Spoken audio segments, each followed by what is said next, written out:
예일대학교에서 17년 동안 현재 그 죽음에 대해서 강의를 하고 계신 분이 계십니다. 아주 죽음 강의로도 굉장히 유명하다고 합니다. 이름은 셜리 케이건이라고 하는 이분이 죽음에 관해서 사후세계에 관해서 강의를 합니다. 수많은 과학자들 중에는 이제 기독교인도 있고 과학자 중에는 비기독교인들도 있겠죠. 그런데 진짜 영혼이 있는가, 진짜 사후세계가 있는가라고 하는 것이 실제로 인간들에게 있어서 굉장히 궁금한 상황입니다. 증명해낼 수 있다고 한다면 참 좋겠는데 우리가 지금 살아있는 육신을 가지고 진짜 사후세계가 있다고 하는 걸 많은 전 세계 사람들에게 증명해내기는 어렵고 아니요 불가능하겠죠.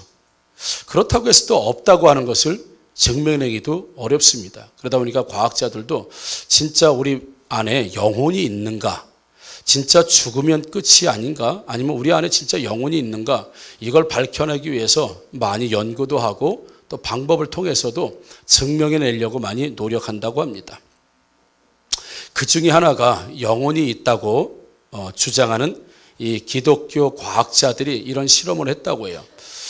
죽어가는 사람, 막 임종을 앞둔 사람을 저울에다가 올려놓고 대신에 저울에다 올려놓으면 뭐 죽기 전에 좀 수분도 빠질 수도 있고 여러 가지 뭐 이렇게 노폐물이라고 할까요? 아니면 분비물이라고 할까요? 뭐 이런 것들을 빠지고 이런 것들을 감안해서 아무튼 그 이제 거의 임종을 앞둔 분을 실험을 했다고 하죠. 그래서 저울에다 올려놓고 영혼이 있는지, 즉 죽으면 이 신체의 어떤 중량의 변화, 무게의 변화가 있는지를 실험을 했다고 해요, 과학자들이. 그런데 이제 여러 가지 조건, 예를 들어서 숨을 쉬면서 폐에 있던 공기가 또 빠져나가기 때문에 공기를 그만큼 주입하고 뭐 여러 가지 이제 과학적인 어떤 이 시설들 이런 것들이 도움을 받아서 연구를 했는데 죽은 사람들, 죽어가면서 이제 막 임종을 거둔 사람들이 공통적으로 나타났던 신체 변화가 있다고 해요.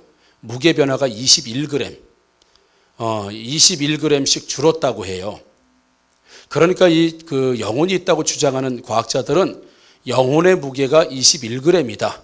우리 안에 차져있던, 그러니까 이상하게 사람이 죽으면 거의 비슷하게 다 21g 정도에서 사람 신체가 변화되는 걸 보면서, 무게가 변화되는 거면서 죽음이라고 하는 것이 육체에서 영혼이 떠나는, 이걸 보고 우리가 보통 이제 죽음이다라고 할 때, 영혼의 무게는 실제적으로 신체에 미치는 영향이 21g이다. 이렇게 발표를 했습니다. 그런데 오늘 말씀드린 이제 셜리 케이건이라고 하는 사람들과 무신론자들이겠죠.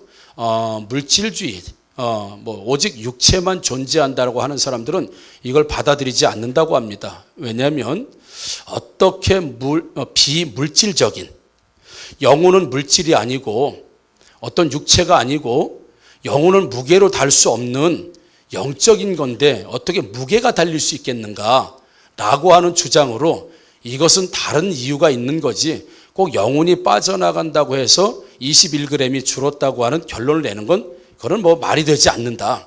어떻게 영혼을 무게로 측정할 수 있겠는가. 또 들어보면 또 그 이야기도 또 맞는 이야기이기도 하고 그럽니다. 그래서 이 셜리 케이건은 영혼이 비물질인데 어떻게 무게를 달 수 있는가 하면서 그들의 주장들, 그 과학자들의 주장을 받아들이지 않는다고 해요. 저도 이 얘기 들으면 참 공통적으로 21g씩 줄어드는 그 현상들을 또 따로 설명하기, 그러니까 영혼이 있다고 주장하는 것도 맞는 것 같고 어떻게 비물질적이고 육체가 아닌 그 영적성의 영혼이 어떻게 무게에 달릴 수 있겠는가, 그건 있을 수 없다. 그건 다른 원인이지 영혼의 무게가 아니다 라고 주장하는 셜리 케이건과 다른 과학자들의 주장도 일리가 있습니다. 납득이 우리가 이성적으로 이해가 되죠. 그래서 셜리 케이건이라는 사람은 이렇게 얘기합니다. 육체와 영혼이 존재한다는 이론과 육체만으로 우리 사람이 이루어졌다고 하는 이 두 가지 주장 중에 하나를 나는 선택한다고 하면 나는 영혼이 없다고 주장한다. 나는 영혼이 없고 오직 육체만 가지고 있는 게 이 사람이다. 이렇게 이 사람이 주장합니다. 그렇지만 이 사람이 뭐라고 얘기해요? 하지만 나는 육체만 있다고 주장하고 난 육체만 있다고 믿는다. 이렇게 이야기를 합니다. 그러나 하지만 그는 이렇게 말하는, 나는 영혼이 없다라고 생각하지만 이는 영혼 자체를 부정하는 것은 아니다. 다만 영혼이 있다고 주장하는 설득력이 없거나 약하기 때문에 나는 영혼이 없다고 말하는 것이다. 그러기에 육체만 존재한다고 나는 말한다. 뭐 이해는 되세요? 자, 이 얘기입니다. 자, 나는 쉽게 얘기하면 나는 영혼이 없다. 난 이렇게 생각한다는 거예요. 그 영혼이 없다고 생각하는 이유는 영혼이 있다고 말하는 사람들의 그 설득이 떨어진다. 나를 그들이 영혼이 있다고 하는 설득, 증거, 이것들로 나를 이해시키기에 충분하지 않다. 그래서 나는 영혼이 없다고 말하고 믿는다. 이렇게 얘기하면 좀 더 이해가 되세요? 그 얘기입니다, 지금. 그러니까 쉽게 더 한번 바꿔서 얘기하면 그겁니다. 나는, 우리가 보통 태양이 있잖아. 나는 태양이 있는 줄 안다. 그러나 태양을 쳐다볼 수 없기 때문에 나는 태양이 없다고 말한다. 이 논리하고 지금 같은 논리라는 거예요. 태양은 분명히 있어요. 그런데 우리가 태양을 못 쳐다봅니다. 그래서 나는 태양을 쳐다보지 않고 보지 않았기 때문에 나는 태양이 없다고 말한다. 지금 셸리 켜이라는 하는 사람이 그 영혼에 대해서 지금 말하는 논리가 그 얘기입니다. 나는 육체만 존재한다고 나는 그렇게 말한다. 그리고 나는 그렇게 생각한다. 그 생각의 이유는 나도 영혼이 없다고 딱 부러지게 이 사람도 얘기를 못하는 거예요. 자기가 반대로 이 사람이 사람에게는 영혼이 없다는 걸 정확하게 드러날 수 있는 증거가 없는 거예요, 이 사람도. 그러니까 이 책임을 누구에게 돌리냐 하면 나에게 영혼이 있다고 주장하는 과학자들이나 기독교인들이나 사람들이 그러면 진짜 영혼이 있다고 하는 증거를 한번 대봐라. 그런데 그 증거를 나한테 대는 게 별 신통치 않고 설득력도 없고 별로 영향력도 없다. 나는 그들에게 설득당하지 않았을 뿐만 아니라 이해도 잘 되지 않는다. 그래서 나는 영혼이 없다고 말한다. 그러니까 영혼이 있다는 거예요. 이 사람은 없다는 거예요. 이것도 아니고 저것도 아닌 거예요, 지금. 말은 멋있게 하는데 영혼이 없다고 자기도 말 못해요. 왜요? 없다는 증거를 보니 대지도 못하기 때문에. 그렇다고 또 영혼이 있다고 말하는 사람들이 이 사람을 지금 설득하거나 이 사람에게 이야기를 한다고 해서 이 사람이 그래서 영혼이 있구나라고 자기가 설득될 만한 이유도 또 없다는 거예요. 그래서 자기는 영혼이 그냥 없다고 말하고 그렇게 믿는다. 그러니까 결과적으로는 자기도 영혼이 없다고 말하는 것을 설득을 못 시킬 뿐만 아니라 영혼이 있다고 말하는 사람들이 이 사람을 설득을 못하기 때문에 그래서 나는 두 가지가 다 불투명한 상태라고 한다면 나는 영혼이 없다고 말하고 영혼이 없다고 나는 믿는다. 지금 그렇게 말하고 있는 이 사람이 여러분 논조입니다. 누구도 우리가 영혼이 여기 있다 없다라고 과학적으로 그리고 물리적으로 어떤 현상적으로 우리가 증명해낼 수는 없습니다. 과학적으로 증명해내려고 노력하지만 이 사람이 얘기했던 것처럼 충분히 자기를 설득할 만한 과학적 증거도 아닐 뿐만 아니라 믿기도 어렵다. 그렇다고 또 영혼이 없다고 말할 수도 나도 없다. 그 얘기는 왜요? 나도 없다고 하는 증거를 못 대고 있으니까. 그 얘기입니다. 이건 똑같은 얘기를 복잡하게. 그래서 제가 그렇게 한번 아까 조금 전에 말씀드린 것처럼 나는 태양이 있는 줄은 안다. 그렇지만 내가 태양을 쳐다볼 수 없기 때문에 나는 태양을 본 적이 없기 때문에 나는 태양이 없다고 말한다. 이 논조하고 똑같은 거예요. 지금 상황이. 자, 그렇다면 과연 이 셸리 켠이라고 하는 사람이 말하는 죽으면 그래서 모든 게 다 끝난다. 자기가 이제 어떤 물질주의를 선택했기 때문에 영혼이 없다고 선택했기 때문에 그래서 죽으면 모든 것이 끝난다고 여전히 지금도 주장하고 있다고 해요. 죽으면 다 끝난다. 죽으면 끝나는 거다. 죽으면 끝나는 것. 과연 죽으면 모든 것이 끝날까? 여러분은 어떻게 생각하십니까? 정말 죽으면 모든 것이 끝나는가? 오늘 본문을 통해서 이렇게 보게 되면 병든 나사로, 특별히 예수님하고 아주 친하지요. 아주 가까이 지냈던 그 나사로라고 하는 남자에게 세 남매죠. 그러니까 여자 동생과 이제 오빠라고 이제 표현하면 그래서 3남매가 참 예수님하고 가까이 잘 지냈습니다. 참 서로 사랑하는 사이로 잘 지냈습니다. 그런데 이 병든 나사로가 병이 들어서 죽어갈 때 그 동생들, 여자 동생들이 예수님에게, 그러니까 예수님이 지금 나사로의 집에서 한 2, 3km 정도 떨어져 있는 거예요. 가까이 있습니다. 가까이 있는 곳에서 예수님께서 뭐 맹인도 고치고 하는 역사도 일어나고 이런 상황 가운데 자기 오빠가 죽어가니까, 지금 병에 걸려 죽어가니까 예수님에게 사람을 보내죠. 사람 보내서 우리 오빠가 지금 죽어가고 있으니까 와서 우리 오빠를 좀 살려달라고 예수님에게 가서 부탁을 하라고 사람을 보내죠. 그런데 예수님이 그 소식을 듣고 나사로가 지금 병에 죽어서 다 죽어갑니다라는 소식을 듣고 뭐라고 말씀하시냐면, 야, 그거 죽을 병 아니다. 그거 죽을 병 아니니까 걱정하지 마라. 하나님과 내가 영광을 받기 위해서 있는 거니까 그거 죽을 병 아니까 염려하지 말라라고서 그들의 부탁을 묵살해 버리십니다. 그리고 2, 3km면 우리 뭐 얼마나 가겠습니까? 부지런히 걸으면 뭐 30분이면 갈 수 있지 않겠습니까? 근데 그 거리를 안 가세요. 그리고 거기서 더 머물면서 이런저런 일들을 하고 사역을 하십니다. 결국에는 그래서 나사로가 죽었습니다.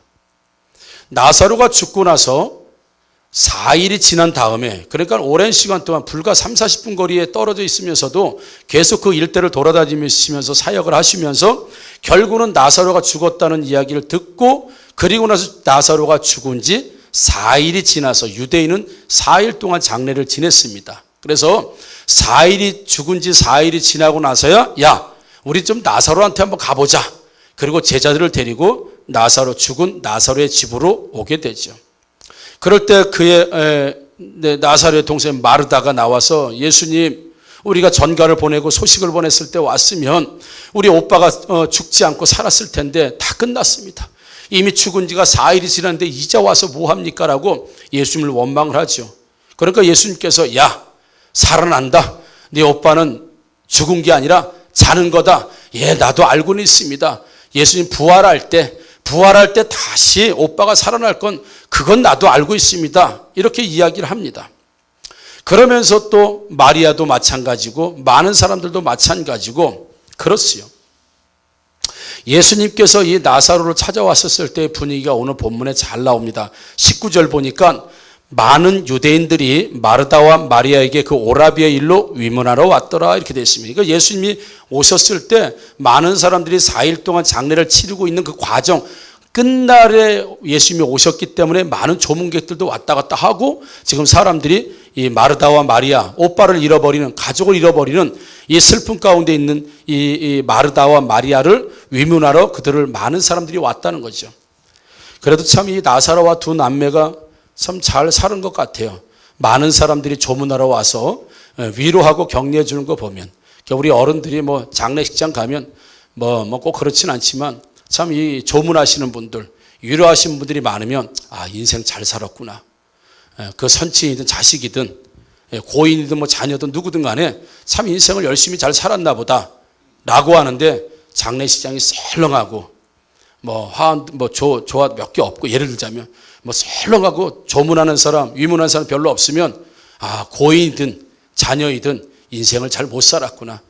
이 사람도 다른 사람들 가는데 잘 안 가고 이랬구나. 그리고 금방 사람들이 평가를 하는 게 보통 우리의 문화이고 보통 생각인 게 사실입니다. 그런데 오늘 보니까 많은 유대인들이 마르다와 마리아를 찾아와서 위문하고 조문했다, 이렇게 되어 있습니다. 그러면서 21절에는 마르다가 예수님을 만났을 때 했던 이야기가 21절에 나옵니다. 마르다가 예수께 여짜오되 주께서 여기 계셨더라면 내 오라버니가 죽지 아니하였겠나이다 라고 하면서 그 오라버니의 오빠의 죽음을 마치 예수님에게 책임을 돌리는 것 같은 그런 이야기를 지금 하고 있고요. 그러니까 예수님께서 23절에 이렇게 대답하십니다. 예수께서 이르시되 내 오라비가 다시 살아나리라, 이렇게 얘기하시니까 마르다가 24절에 마르다가 이르되 예, 마지막 날 부활 때는 다시 살아날 줄을 내가 압니다, 이렇게 얘기합니다. 그리고 나서는 동생 마리아가 또 다시 예수님에게 오죠. 집에 있었던 마리아가 예수님이 오셨다는 얘기를 듣고 다시 예수님을 만나러 옵니다. 그때 마리아가 또 이렇게 얘기합니다. 32절이죠. 마리아가 예수 계신 곳에 가서 배웠고 그 발 앞에 엎드려 이르되 주께서 여기 계셨더라면 내 오라버니가 죽지 아니하였겠나이다 하더라. 이렇게 마리아도 예수님에게 마치 오라버니, 자기 오빠의 죽음이 예수님이 빨리 오지 않으셔서 죽었다고 하는 것으로 지금 책임을 전가하는 이런 뉘앙스를 분명히 우리는 볼 수 있습니다. 그러면서 39절에 예수께서 이르되 돌을 옮겨 놓으라 하시니 그 죽은 자의 누이 마르다가 이르되 주여 죽은 지가 나흘이 되었음에 벌써 냄새가 납니다. 이렇게 얘기합니다. 요게 이제 예수님이 무덤가에 가기 전까지 마르다와 마리아와 사람들과 나누었던 대화의 내용들이 이런 내용이라는 거죠.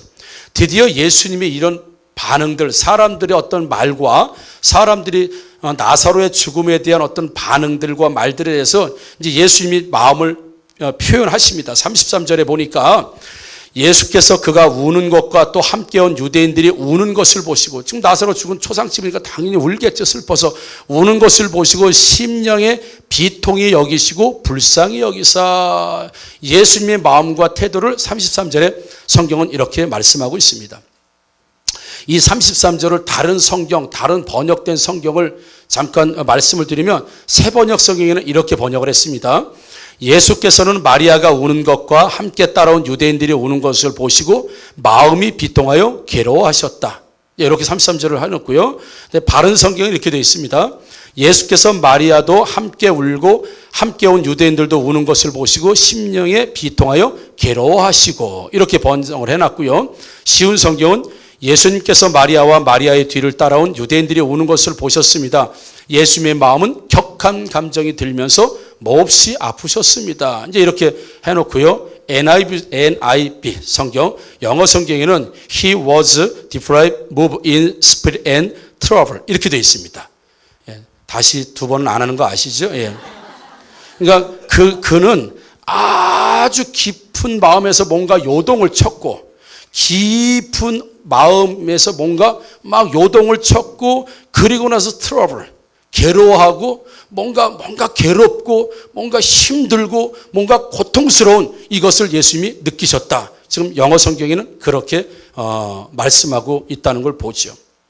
그리고 또 한 번 예수님의 마음이 또 한 번 나옵니다. 우선 37절에 어떤 사람이 이렇게 말합니다.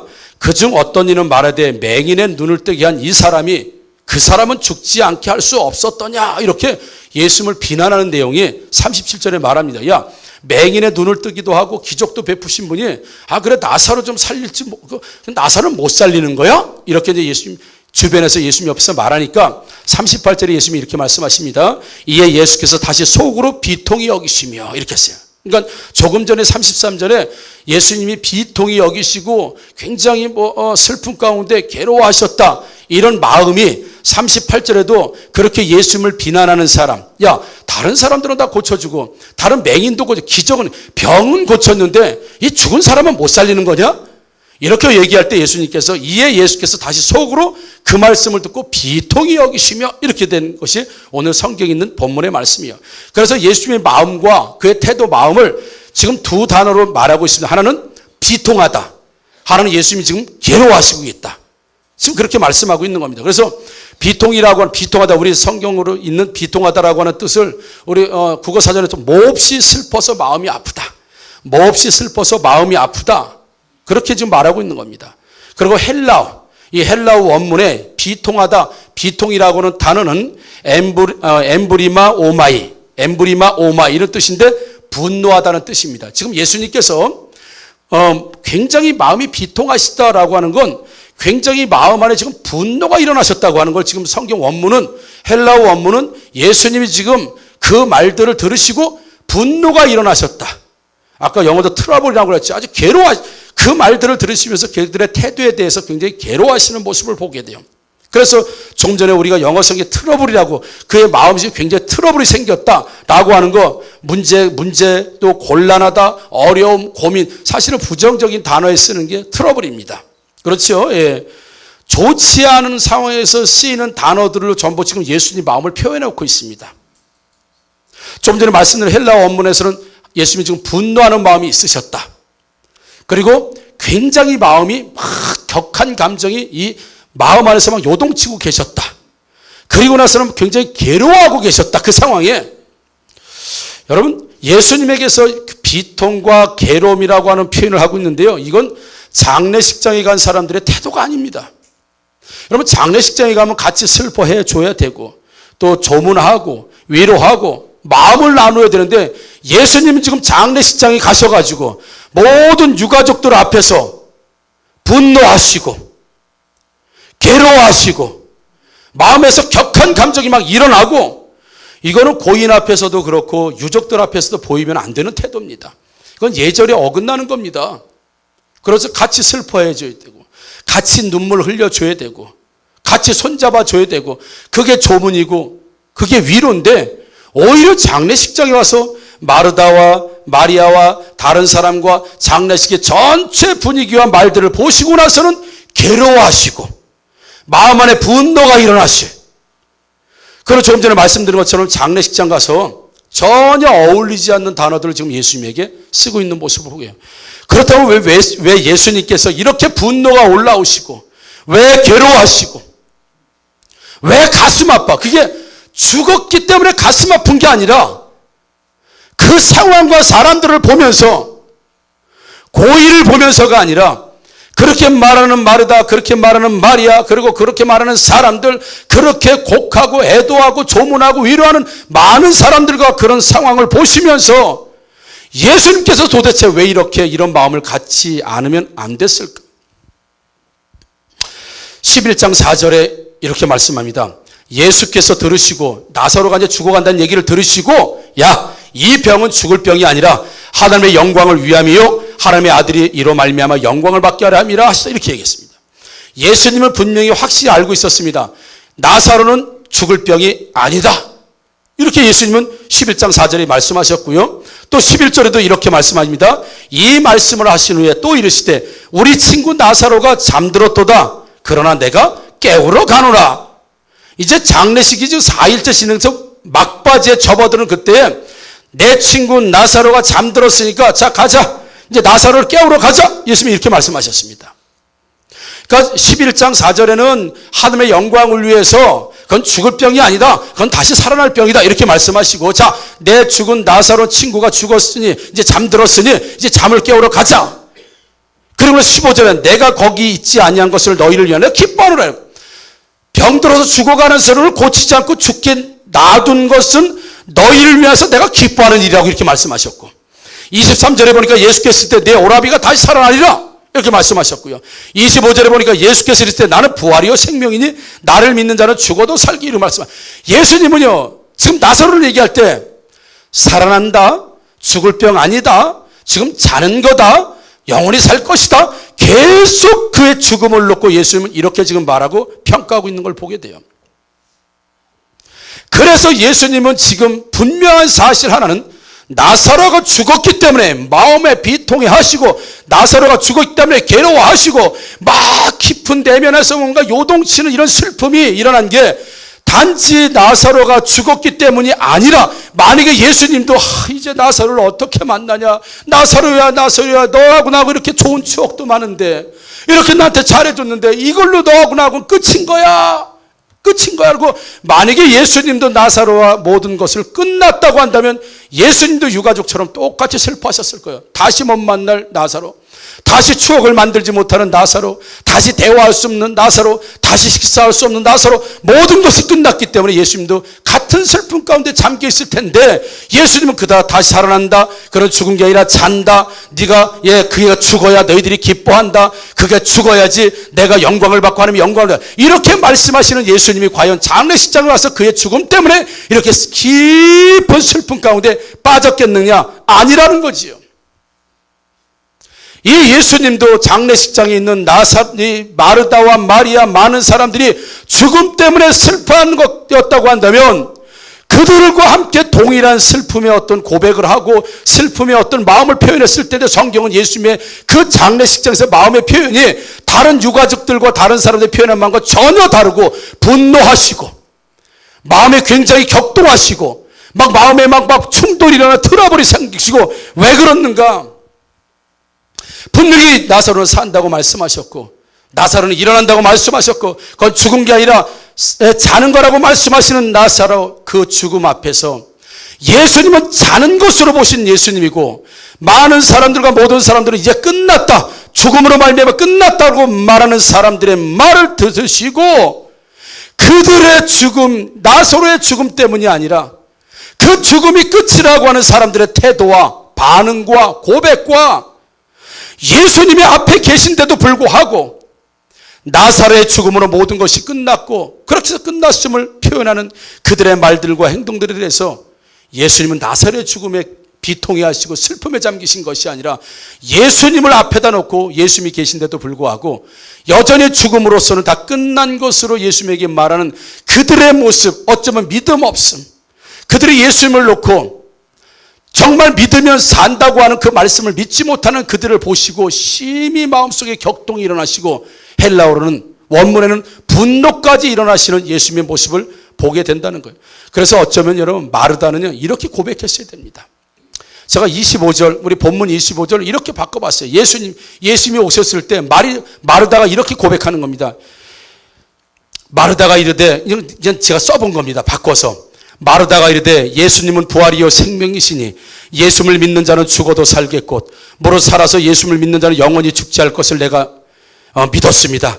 그래서 예수님은 부활이시기 때문에 죽어도 살리는 예수님이 오셨으니 내 오라비 나사로는 살아날 줄 믿습니다. 이렇게 고백했어야 되는 거예요. 그동안 예수님과 친분을 맺고 예수님의 많은 말씀을 듣고 예수님의 위로받고 많은 훈련을 받은 이 마르다와 마리아가 이렇게 고백했어야 되는 거예요. 왜냐하면 이유가 있습니다. 오늘 본문 40절에 예수님이 뭐라고 말씀하시냐면 이 마르다 마리아 사람들이 뭐라고 말씀하시면 40절에 예수께서 이르시되 내 말이 내가 믿으면 하나님의 영광을 보리라 하지 아니하였느냐 하시니 이렇게 얘기해요. 내가 이미 이전에 너희가 믿으면 이 모든 일을 통해서 하나님께 영광을 받겠다고 내가 미리 얘기하지 않았느냐? 내가 미리 가르쳐 주지 않았느냐? 예수님이 그 말씀을 다시 들추시면서 너희들 과거에 내가 뭐라고 했냐? 너희들이 내가 하는 말을 믿으면, 나를 믿으면 반드시 어떤 상황 가운데서 나로부터 하나님으로부터 영광을 얻게 될 것이라고 하는 것을 너희가 이미 들었지 않느냐? 우리 입으로 보면 마르다와 마리아 사람들은 이미 예수님이 이렇게 말씀하신 걸 들은 겁니다. 그리고 배웠습니다. 알고 있습니다. 어쩌면 기억 속에만 알고 있는데 이것이 믿음 가운데 오지 못하고요. 죽음이라고 하는 것이 막상 오니까 모든 게 다 끝났어. 배운 것도 죽음 앞에서 무슨 소용이 있겠어. 예수님이 들려주는 얘기도 죽음 앞에서 무슨 소용이 있겠어. 그건 살아있을 때 얘기지. 저 사람이 나사렛 예수 저 사람이 병은 고치는데 그 죽음은 못 고치는구만. 죽음 앞에서는 모두 예수님도 죽은 자처럼 취급해야 된다는 걸 당연히 알고 있는 그들을 향해서 예수님은 분노하시고 그들의 믿음 없음, 예수님을 앞에다 놓고 모든 죽음을 이기지 못하는 예수님의 실존이라고 생각하는 그들의 모습을 보시고 심히 비통, 이건 나사로의 죽음에 비통해 하시는 건 아니라 마르다의 말, 마리아의 말, 사람들의 말, 죽음 앞에서 모두 똑같이 죽음은 끝났다고 하는 죽음 권세가 최고라고 하는 이런 말들을 들으시고 예수님이 비통해 하시고 마음에 심히 격분하시고 심히 분노하시는 모습을 오늘 보이시면서 우리들 가운데 예수님을 앞에 놓고 예수님을 믿는 그 사람들에게 예수님이 책망하죠. 야, 내가 일전에 말했지 않느냐. 내 말을 믿으면, 나를 믿으면 반드시 어떤 상황 가운데도 하나님의 영광을 볼 것이다라고 내가 이미 너희들에게 가르치고 말했지 않느냐. 그런데 죽음이라는 것이 오니까 병들었을 땐 예수님을 붙들었습니다. 살릴 수 있다는 가능성이 예수님이 있기 때문에. 그러나 죽음 다 끝났습니다. 죽고 나서 4일 동안 예수님을 더 이상 부르러 가지 않았습니다. 죽었는데 예수님을 왜 부릅니까? 이미 장례가 시작되면 왜 부르는? 그건 살아있을 때 얘기죠. 그건 병들었을 때 얘기죠. 뭐 가능성 있을 때 얘기죠. 여러분 우리도 삶을 살 때요. 좀 가능성이 있을 때 기도합니다. 근데 좀 뭐 가능성이 있을 때 하나님께 매달려 봅니다. 근데 가능성이라고 전혀 없을 때 완전히 죽음이라고 말할 만큼 다 끝났다고 할 때는 이제 예수님도 찾지 않습니다. 이제 기도하지 않습니다. 뭐 다 끝났는데요. 다 끝났는데 뭘 더 기도하겠습니까? 그건 좀 가능성도 일이라도 남아있을 때 그래도 하나님이 이렇게 해주시면 저렇게 될 수 있는 뭔가 가능성 조금이라도 보일 때 그래도 그거라도 붙잡고 기도할 마음은 생기는데 끝났어. 생명도 끝났고 상황도 끝났고 모든 게 상황 종료야. 그러고는 더 이상 기도하지 않습니다. 더 이상 하나님께 매달리지 않습니다. 그분을 믿지 않습니다. 그래서 상황이 종료되면 예수님도 거기까지만, 예수님의 역사도 거기까지만, 예수님을 믿는 믿음도 거기까지만. 다 끝났는데 무슨 기도가 필요했고 무슨 믿음이 필요하겠는가 말이죠. 유대인들도 마르다도 마리아도 많은 위로하고 조언하는 사람들도 하나같이 예수님을 부활의 주님, 생명의 주관 되시는 주님으로 믿지 않고 그들은 죽음 아래 예수님을 죽음 아래다 놓고 지금 예수님을 대하는 모습을 보고 예수님이 생명의 주관자이시고 생명의 주관자, 그래서 정말 죽은 자도 살리시고 살아서 나를 믿으면 영원히 살게 하시는 그 생명의 주인 되시는 예수님을 앞에 놓고 예수님을 죽음 아래다 놓고 예수님을 우리 상황 아래다 놓고 우리가 예수님을 우리 정말 절망 아래다 놓고 예수님도 조금 희망이 있을 때 예수님이지, 조금 희망이 있을 때 믿음이지, 다 끝났는데 무슨 믿음입니까? 무슨 기도입니까? 무슨 매달림입니까? 무슨 가능성입니까? 우리가 어쩌면 전혀 찾지 않는다면 하나님께서는, 예수님께서는 우리의 그런 모습을 보고 비통히 여기시고 격분하시고 분노하시고, 내가 1절에 말했지 않느냐, 내 말을 믿으면, 나를 믿으면 어떤 상황 가운데서도 반드시 영광을 보게 될 것이라고 내가 너희들에게 가르쳤고 내가 훈련했고 너희들에게 들려주지 않았는데 왜 그 말을 믿지 못하고 죽음이라고 하는 상황 종료라고 하는 그 안에서 나를 제한하고 왜 나를 가두려고 하느냐라고 하는 예수님의 말씀이 어쩌면 마르다와 마리아에게만 있는 게 아니라 우리들 가운데 있지 않겠습니까? 실제로 우리 살 때 그렇지 않아요? 여러분, 다 끝나도 계속 와서 부르짖고 기도합니까? 자식이 막 문제가 생겼어요. 그래서 하나님 학교 잘 적응하게 해달라고 기도 막 했는데 퇴학 맞았어요. 퇴학 맞았다고요? 그래도 와서 우리 아이 다시 퇴학 취소되기도 하고 기도할 수 있습니까? 못합니다. 끝났어요. 그것도 퇴학 안 당했을 때 얘기지. 그래도 학교에 이름이라도 올려져 있을 때 얘기지, 퇴학 당하면 끝나는 겁니다. 그리고 더 이상 기도 자리에 찾아오지 않습니다. 이미 상황 종료인데요, 뭐. 이게 지금 마르다와 마리아와 사람들이 예수님 앞에서 보인 믿음의 태도예요. 근데 목사님이 아니구나. 예수님이 막 분노하시고 비통해 하시고 막 격동이 일어나시고, 그게 나사로의 죽음도 슬프시지만 그 죽음을 바라보는 진짜 믿는다고 하는 사람들, 예수님의 제자들이 보인 태도가 이런 태도에 예수님 너무 격동하시고 분노하시는 거예요. 35절에 보니까 예수께서 눈물을 흘리시더라. 이거는요, 나사로의 시체를 보시고 난 다음에 눈물을 흘리셨다고 했어요. 예수님도 사람이시기 때문에 슬픔의 눈물을 흘리시지만 예수님은 나사로가 다시 살아날 것을 아셨어요. 그건 나사로를 죽은 사람으로 예수님 본다면 슬퍼서 눈물을 흘리시겠지만, 예수님은 나사로를 보시고 눈물을 흘리시더라. 이 뜻은요, 죽어서 슬퍼서 흘리는 눈물이 아니라, 이 나사로야, 죽음의 권세를 못 이기고 네가 누워있구나, 이렇게 수족의 배에 똘똘똘똘 말려서, 이 인생, 불쌍한 인생아, 죽음의 권세를 이기지 못하고 너도 여기서 한 시체로 누워있구나, 이 불쌍한 나사로야. 나사로가 이제 못 만나서 슬픈 게 아니라, 죽어서 슬픈 게 아니라, 이 죽음 권세를 이기지 못하는 인생들아, 너도 죽음의 권세를 이기지 못하고 배를 동여서 시체 속으로 너도 시체처럼 누워있는 이 나사로, 그리고 이 시체를 바라보는 많은 사람들의 죽음이라고 하면 전부 다 끝이라고 하는 그들의 믿음 약함에 대한 고백들을 들으시고 예수님이 슬퍼하신 거예요. 베드로 보시면서, 이제 베드로가 아니라 나사로 보시면서 죽어서 슬픈 게 아니라 너도 죽음 권세를 이기지 못했구나. 너도 죽음이라는 걸 피해가지 못했구나. 너도 죽음 안에 있는 이런 인간이구나. 인간의 실존, 우리의 약함, 죽음 권세를 우리가 어떻게 하지 못하는 우리의 연약함을 예수님 그 시체를 보시면서 슬피 눈물을 흘리시면서 우신 거예요. 단지 그가 죽어서 슬픔이 우리가 말하는 그런 슬픔이 아니라 말이죠. 모든 사람들이 죽음 권세에 매여 있는 걸 보시고 시체를 매여 있고 고백하지만 시체와 똑같은 고백들을 하는 많은 사람들이 상황 종료라는 것이 다 묶여 있고 상황 끝났다는 것에서 더 이상 희망을 찾지 못하고 이제 끝났으면 더 이상 기도하지도 못하고 이미 상황이 끝났으면 희망이 끝났으면 더 이상 희망을 찾으려고 하지 않고 그냥 희망 없음을 그대로 받아들이고 소망 없음을 그대로 받아들이고 그렇게 살아가는 인생들을 보면서 예수님이 슬피 눈물을 흘리시는 거예요. 내가 전에 말했지 않느냐.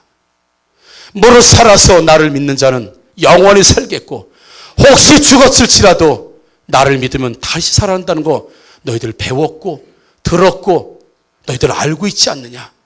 왜 이런 극한 상황이 왔다고 해서 믿음도 희망도 소망도 다 끝났다고, 더 이상 부활하신 예수님, 죽음 권세를 이기신 예수님, 우리의 모든 상황을 다시 회복시키실 주님을 고백하지 못하고 모두가 죽음 권세라고 하는 절망과 어떤 희망 없음에 전부 다 갇혀 사느냐, 그걸 보고 우리를 보실 때 슬퍼하시는 거예요. 사랑하는 성도 여러분, 죽음 같은 고난이 왔다 하더라도, 죽음 같은 고난이 왔다 하더라도 내 말을 믿으면 너희가 영광을 보리라 말씀하신 그 예수님이 분명히 내 앞에 계실진데, 죽음 같은 고난이 왔을지라도 예수님을 믿으면 다시 죽음이 부활하여 새 생명의 역사가 일어난다는 사실을 믿으시기를 주님의 이름으로 축복합니다. 우리는 이렇게 고백할 수 있는 믿음까지 가야 돼요. 예수님, 주님이 끝났다고 말하지 않으셨잖아요. 상황은 다 끝났고, 상황은 다 종료됐고, 판단은 이미 다 끝났고, 이미 다 결판은 났는데 하나님이 아직 그 결판 말씀 안 하셨잖아요. 아직 하나님께서 3번 안 두드리셨잖아요. 하나님께서 끝났다고 말씀하지 않으셨잖아요. 세상은 다 끝났다고 말해도 하나님이 끝났다고 말하는 것이 아니라고 한다면, 우리는 끝까지 하나님 앞에 가서 소망과 희망과 그분의 이름으로 다시 도전하시고 다시 부활의 생명을 경험하시는 저와 여러분들 되기를 주님의 이름으로 축복합니다. 왜 예수님이 잔다고 하는데 우리는 죽었다고 말해야 되는 겁니까? 예수님이 분명히 죽을 병이 아니라고 했는데 왜 죽은 게 당연한 것으로 여기냐고요. 왜 예수님이 다시 살아난다고 말했는데도 세상은 죽었다고 말하니까 전부 다 죽은 것으로 인정하고 예수님 앞에서 그렇게 고백하냐고요. 예수님 뭐라고 그래요? 안 죽은 거야. 그냥 자는 거야. 자는 거야. 우리가 세상을 바라볼 때도요, 죽은 것으로 바라보는 믿음이 있고요, 자는 것으로 바라보는 믿음이 있다는 겁니다. 우리 상황 가운데 있는 고난과 아픔과 절망과 이 고통스러운 현장도 죽은 것으로 바라보는 믿음의 사람이 있는 반면에 자는 것으로 바라보는 사람의 믿음이 있다는 거예요. 여러분, 자는 것으로, 이 절망을 자는 것으로 바라보는 사람은 어떻게 해요? 주님 깨워주세요. 다시 부활할 수 있습니다. 다시 소성할 수 있습니다. 나는 다시 살 수 있습니다. 다시 회복할 수 있습니다. 왜요? 자는 거기 때문에. 죽은 거 아니고 자는 거기 때문에 다시 살려달라고 하나님 앞에 간절히 죽었다고 다른 사람 말하는데, 이 사람은 계속 와서 불의한 재판관에 찾아오는 이 과부처럼 끝까지 주님 앞에 두드리면서, 야, 끝난 걸 뭘 그래, 끝난 거지 뭘 그래.